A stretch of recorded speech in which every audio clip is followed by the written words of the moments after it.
I would go to AA meetings every year to just celebrate my anniversary because no one understands it better than we do. True. But I had a different experience. For whatever reason, I could do this sobriety thing well without the support of AA or a 12-step community. I've always felt compelled to help people. My website is that. It is about getting rid of tired old belief systems, right? And upgrading your life experience.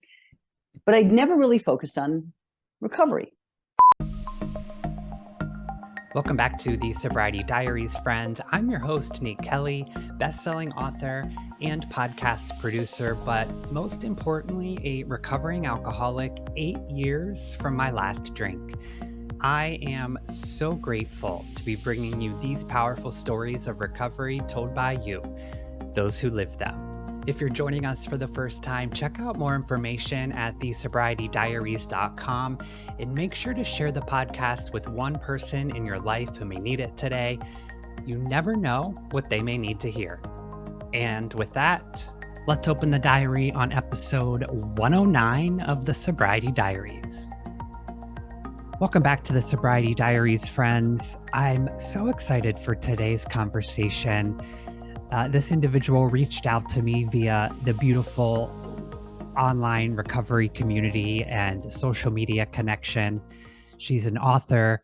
She's an advocate for our beautiful recovery community. Please welcome Constance Todd Smith. Constance, how are you today? I'm so good, Nate, and I'm so pleased to be on your show. Thank you so much. We were just kind of cozying up in our sweaters and talking a bit about the weather. I know you grew up in Manhattan. You're in Boston now. Before we really dive into things, how did growing up in the city sort of carve out your adolescence and your adulthood? Did it play a factor in kind of where you find yourself today? I'm sure it did. Attitude. You grow up in a city. As I say, my roots are in cement, right? And especially Manhattan. We don't mess around. When people say, oh, I find New Yorkers to be a little abrasive, I say, no, we're emphatic because we don't have time, right? Yeah. We have things to do, places to go. As a kid, back in the 60s and 70s, we didn't have helicopter parents. I was taking the crosstown Midtown bus in the second grade. Wow. I was going to school up on Fifth Avenue, 84th and 5th, across from the Met. I used to hang out in the Met. That was a playground for me. I was friends with the security guard at the Ancient Egyptian exhibit, and he let me in the back door.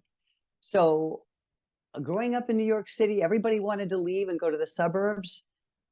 I've spent a little time in the suburbs as an adult, and I'm here to tell you that we have less drugs and alcohol problems for adolescents because we have stuff to do. Now, Don't get me wrong, I was into everything.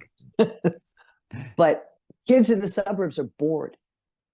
And so they turn to things. So yes, that's so true. I can't say about I grew up in small town Ohio, and it was the thing to do, is just to get a case of beer or, a dime bag, whatever you could score and however you could score it. And you would go into a field or you would drive around, as sad as that is, and just drink or smoke. Right. That was the only thing to do on a Friday night.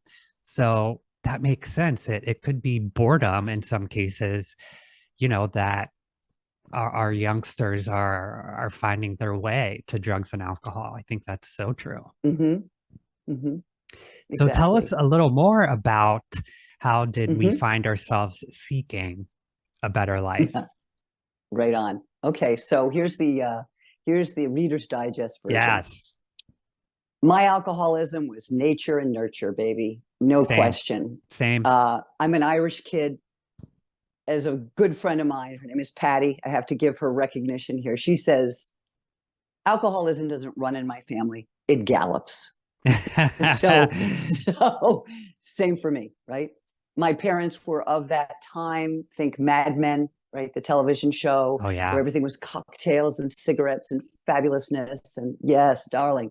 Yes. And at cocktail hour, we did everything but sacrifice virgins in my house.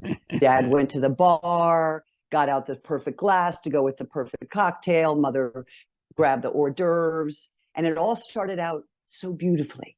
And then 3 hours into it, there's fists flying there, Yeah. unattractive. Yeah. Life was chaos. Life was, it was war in my house. It was war. And there were only three of us. I'm an only child of two only children. Oh, wow. So I had coming attractions. I saw my active alcoholic parents and the kind of life that I was living. And it was so hard to endure. And I knew where I was headed. I knew it didn't augur well for my future that I would be continuing to drink. And I knew at some point that I would have to stop. Very clearly, weirdly, from a very young age. Yeah, you said in your bio your first blackout was at age 14. Now, Yes. Was that like Yes. a one and done, or that's when it really started? Well, my dad took me, my first, God love him, he thought he was doing the right thing. He was going to teach me to drink like a man. Sure. And that was a compliment. Sure. Okay. And he took me to the Pierre Hotel, to his favorite bartender, and he sat me there. I was 14, and he said, "I'm going to teach you how to drink like a man. Get her the proper drink." And they gave me a Johnny Walker Red on the rocks with a twist. Wow. And I took a sip, and everything burned. And I just made a face. I said, "It burns. It's horrible." He said, "That burn will become your best friend." Huh. And so, wow. All right. So fast forward, I can't live at home anymore. It's insane. I decide I'm going to boarding school. My parents were thrilled. Write the check, send her away, because she's a pain in the neck, because she's saying things like, "You're alcoholics." Okay. I get to boarding school, rock and roll. It's in Fort Lauderdale, Florida. Oh, wow. Right? Yeah. All my friends have boats. Oh, it was insane. It was fun. It was insane. It was crazy. But that's where my disease really, she took off. All my buddies, of course, drank like I did. We didn't do any blow back then or anything. It was really just all about the booze. And my blackouts were frequent. And we all had them. It was normal.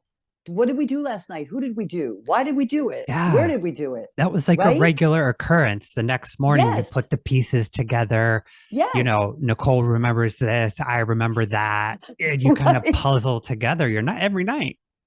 Truly, the jigsaw puzzle of your life. Yeah. And there was no shame, because we were all in the same boat. Right. So, yeah. And that just kept going until I reached the age of 27. My anniversary is, it's Sunday.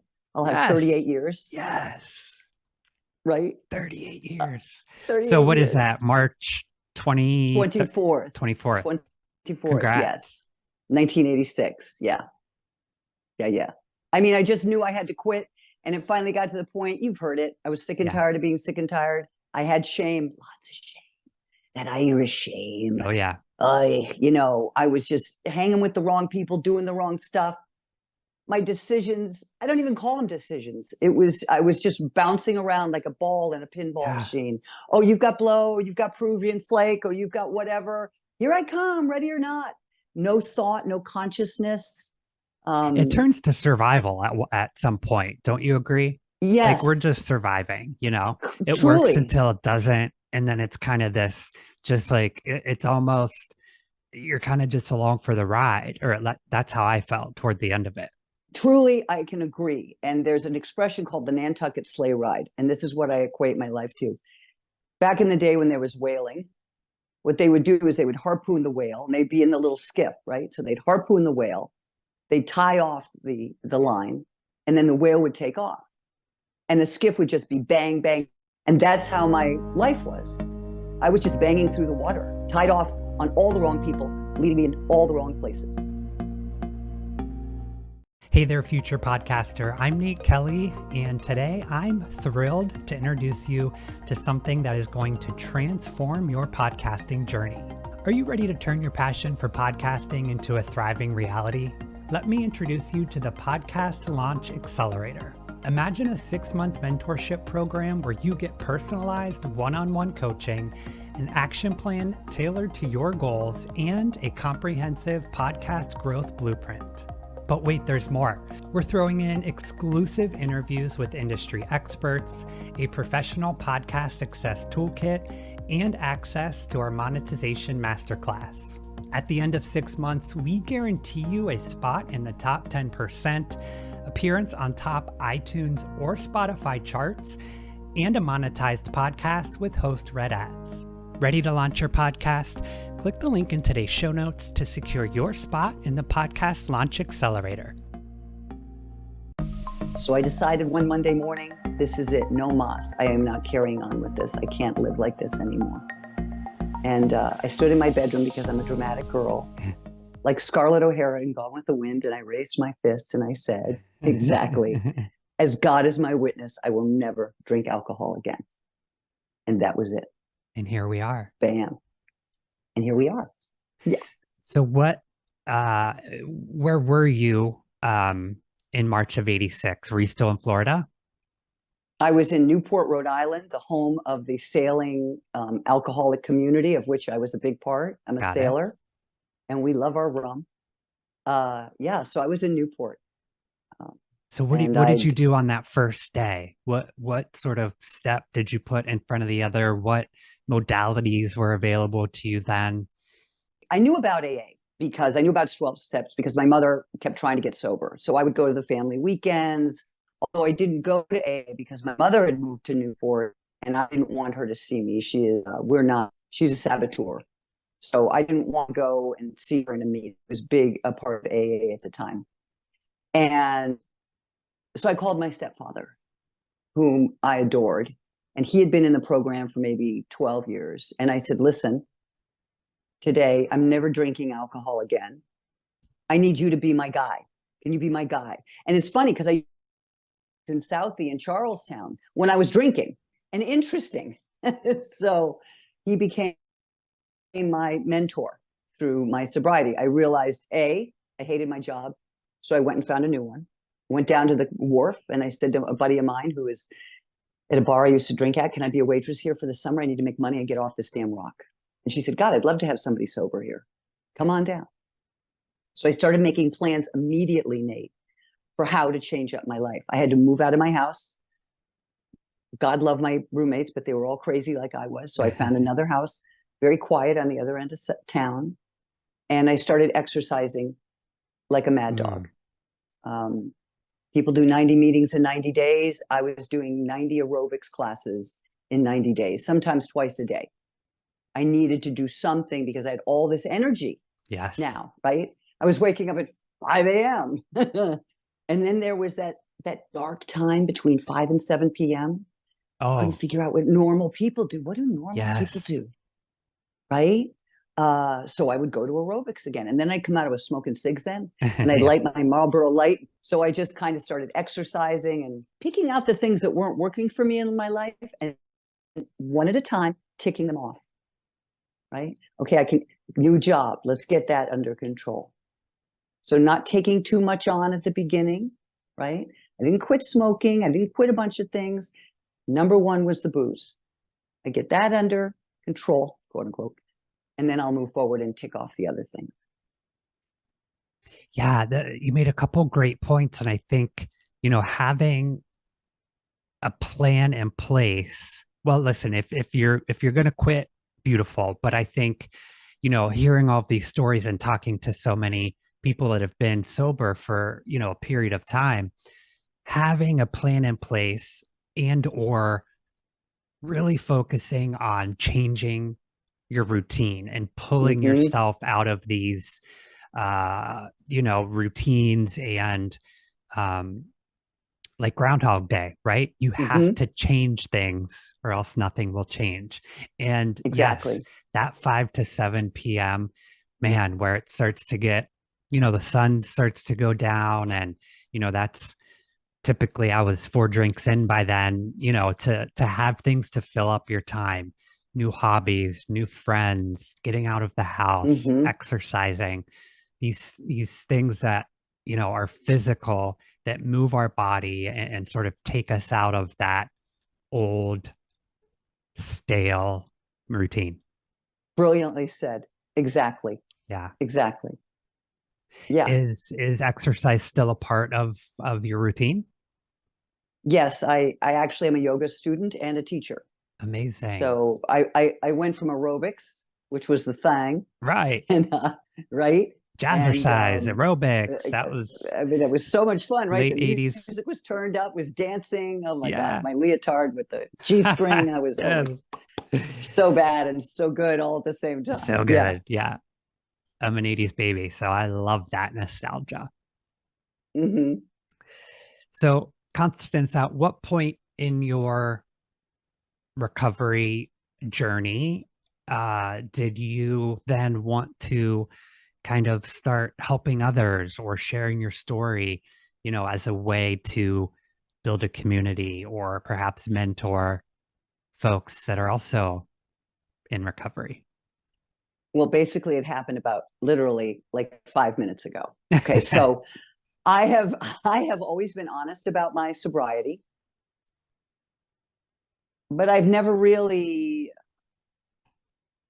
AA and I would go to AA meetings every year to just celebrate my anniversary because no one understands it better than we do. True. But I had a different experience. For whatever reason, I could do this sobriety thing well without the support of AA or a 12-step community. I've always felt compelled to help people. My website is that. It is about getting rid of tired old belief systems, right? And upgrading your life experience. But I'd never really focused on recovery. 2 years ago, I moved from Mexico. I lived in Mexico for 5 years. And I moved here to the Boston area because my daughter wanted to go to school here. Here I was back in Boston after 1,000 years. I'd lived here a long time ago. I had gotten married here. Now I'm single. And now, life moves on. I moved here when I was 5 months sober. And now I've moved back. And I got to say, and if you're new to sobriety, don't take this as, oh my God, you go through the vicissitudes of life forever. Well, you do. Guess what? Troughs and zeniths. That's life. It just so happens that we're doing it on the bright, as I say, right? Without alcohol. I moved back here, and I swear to God, Nate, it was like a cold cock to me. All this weird thinking, old habits that I'd had in my head started coming in. I started feeling shame because I should be in a certain place and I'm not, and started questioning myself. And it was probably the 2 hardest years I've ever had in sobriety, with the exception of 1 year when my beloved stepdad died, the one who was my mentor. So here I was, right? 36 years sober and on my knees. Where does a girl go when she needs to be with her people? AA. Dove in. Boom. Went to every AA meeting all around the metro area, right? Checking it out. Ooh, I kind of like this one. Not really this one. I found my people. And they're in Charlestown. The nitty gritty, hardcore, where my stepdad used to take me, right? Just the real, authentic human. And those delightful people. And I found a women's meeting. Got to be honest, never really dug the women's meetings. Yeah. I said, I drank with boys. Why wouldn't I get sober with them? I found a women's meeting. These women took me in, and I found pieces of myself that I didn't even know existed. So I want to say, on the bright side, everybody, there's always something new to learn about yourself. These wonderful pieces of yourself, things that are maybe holding you back that you don't even know about. And you take these times when you hit your knees. It's as though I was being forged. You know who Hephaestus is? The Greek god of forging and metallurgy. No. I love him. Yeah. And I felt like I was on Hephaestus's anvil.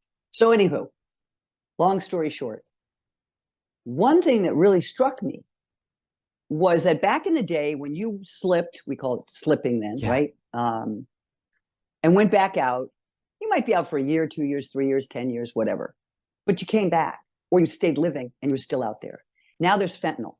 And as someone who lived in Mexico, I'm really clear on what a horrible scourge this is to our community.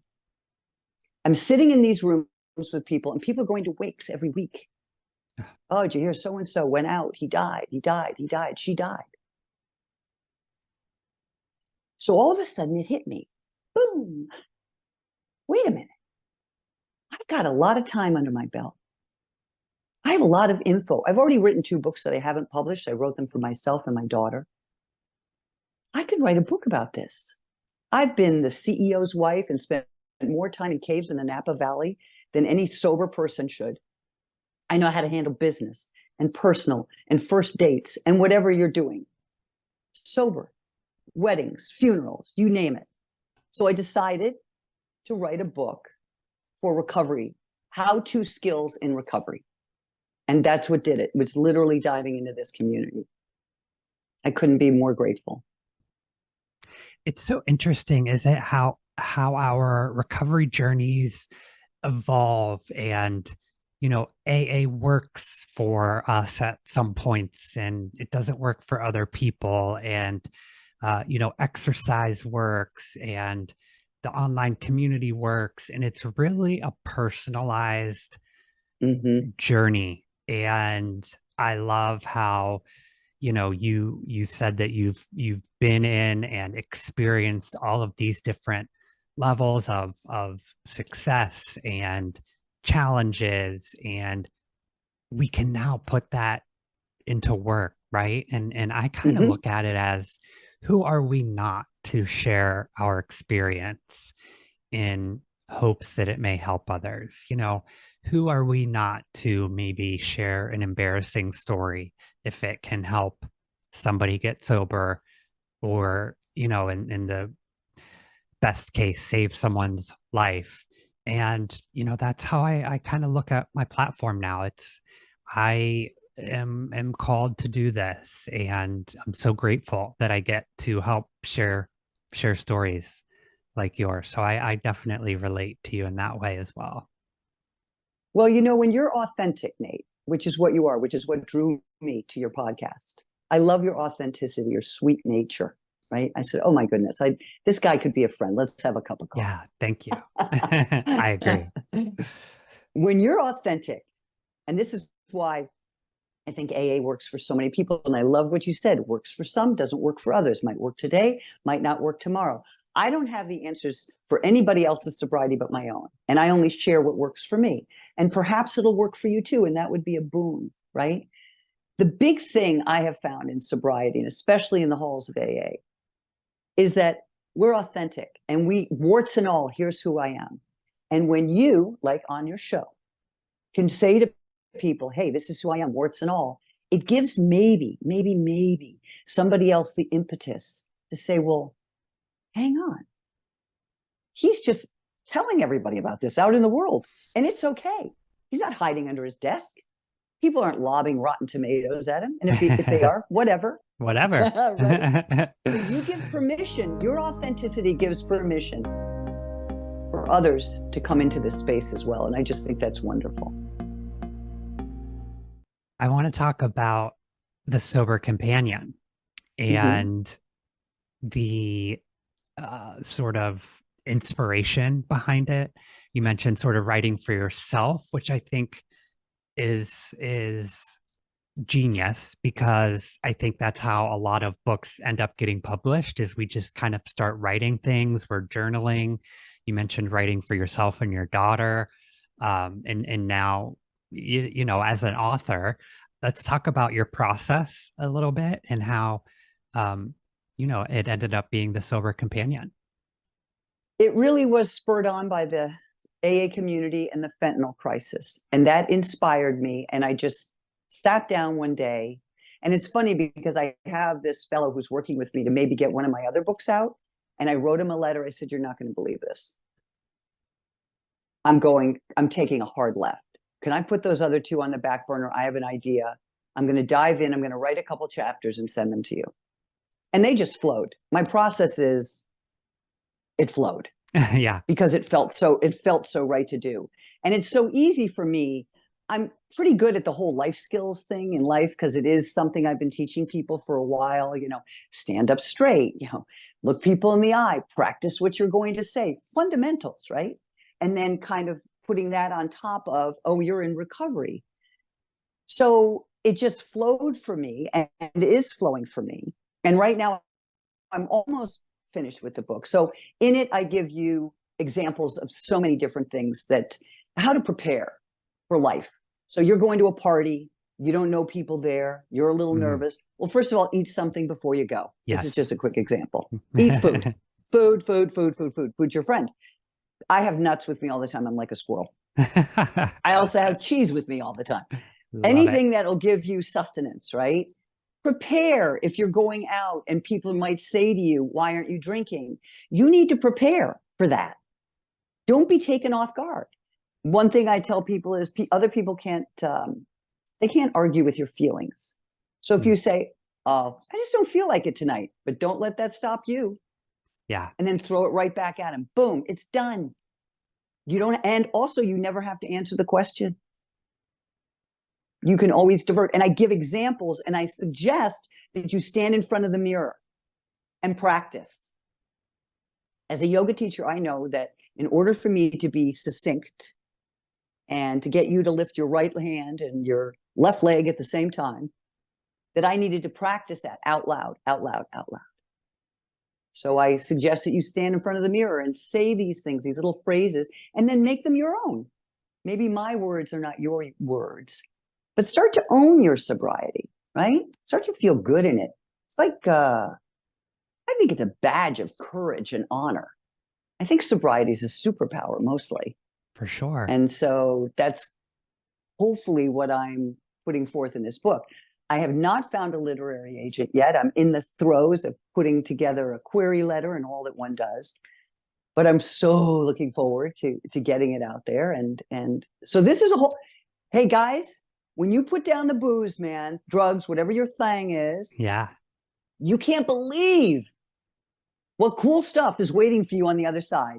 I never in a million years would have thought I'd be sitting here talking to you about a book that I'm writing about sober life skills. It's right? absurd. It's remarkable what is out there to be now an entrepreneur, a coach, hosting a show, several of them, from using a hairbrush in my bedroom as a kid playing talk show.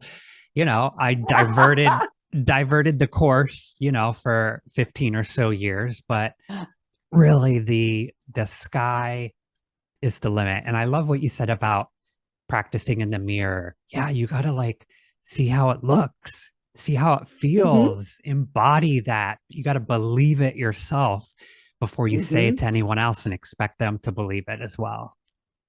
Exactly. Own your sobriety.